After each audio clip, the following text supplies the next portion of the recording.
ಬರ ಪರಿಸ್ಥಿತಿ ಹಾಗೂ ಕುಡಿಯುವ ನೀರಿನ ಸಮಸ್ಯೆಗಳ ಪರಿಶೀಲನೆಗಾಗಿ ಸಚಿವ ಡಾಕ್ಟರ್ ಅಜಯ್ ಧರ್ಮಸಿಂಗ್ 2 ದಿನಗಳ ಕಾಲ ರಾಯಚೂರು ಜಿಲ್ಲಾ ಪ್ರವಾಸ ಕೈಗೊಂಡಿದ್ದಾರೆ. ಆಗಸ್ಟ್ 8ರಂದು ನಗರದ ಯಕ್ಲಸಾಪುರ ಗ್ರಾಮಕ್ಕೆ ಭೇಟಿ ನೀಡಿದ ಸಚಿವರು ಹತ್ತಿ ಬೆಳೆ ವೀಕ್ಷಣೆ ಮಾಡಿ ರೈತರಿಂದ ಮಾಹಿತಿ ಪಡೆದರು.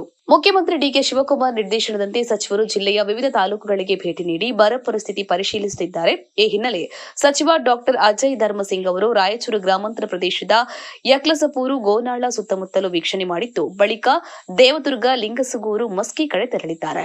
ಯಕ್ಲಸಪೂರು ಗ್ರಾಮದಲ್ಲಿ ಶಾಸಕ ಡಾಕ್ಟರ್ ಶಿವರಾಜ ಪಾಟೀಲ್ ಅವರು ಸಚಿವರಿಗೆ ಮಾಹಿತಿ ನೀಡುತ್ತಾ ಜಿಲ್ಲೆಯಲ್ಲಿ ಈ ವರ್ಷ ಭೀಕರ ಬರಗಾಲ ಇದೆ, ಕೂಡಲೇ ಸರ್ಕಾರ ಎಕರೆಗೆ 50,000 ರೂಪಾಯಿ ಪರಿಹಾರವನ್ನು ನೀಡಬೇಕು, ಸಚಿವ ಸಂಪುಟದ ಮೊದಲನೇ ಸಭೆ ಅಧಿವೇಶನದಲ್ಲಿ ಕೂಡಲೇ ಘೋಷಣೆಯನ್ನ ಮಾಡಬೇಕು ಎಂದು ಮನವಿ ಮಾಡಿದರು. ಈ ಸಂದರ್ಭದಲ್ಲಿ ರಾಯಚೂರು ಗ್ರಾಮೀಣ ಶಾಸಕ ಬಸನಗೌಡ ದತ್ತಲ್, ಜಿಲ್ಲಾಧಿಕಾರಿ ಪೂವಿತಾ ಎಸ್, ಜಿಲ್ಲಾ ಪಂಚಾಯತ್ ಕಾರ್ಯನಿರ್ವಾಹಕ ಅಧಿಕಾರಿ ಈಶ್ವರ ಕಂದು, ರಾಯಚೂರು ಮಹಾನಗರ ಪಾಲಿಕೆಯ ಸಹಾಯಕ ಆಯುಕ್ತ ಜುಬೀನ್ ಮಹಾಪಾತ್ರ, ಕಾಂಗ್ರೆಸ್ ಮುಖಂಡ ಅಹಮದ್ ಶಾಲಂ, ಕೃಷಿ ಅಧಿಕಾರಿಗಳು, ಕೃಷಿ ಜಂಟಿ ಕಾರ್ಯದರ್ಶಿಗಳು ಹಾಗೂ ಇನ್ನು ವಿವಿಧ ಇಲಾಖೆಯ ಅಧಿಕಾರಿಗಳು ಉಪಸ್ಥಿತರಿದ್ದರು. ಈರಪ್ಪ ದದ್ದಲ್, ಮಾನ್ವಿ. ಜೈ ಭೀಮ್ ನ್ಯೂಸ್ 24x7 ಇದು ಬಹುಜನರ ನ್ಯಾಯಕ್ಕಾಗಿ.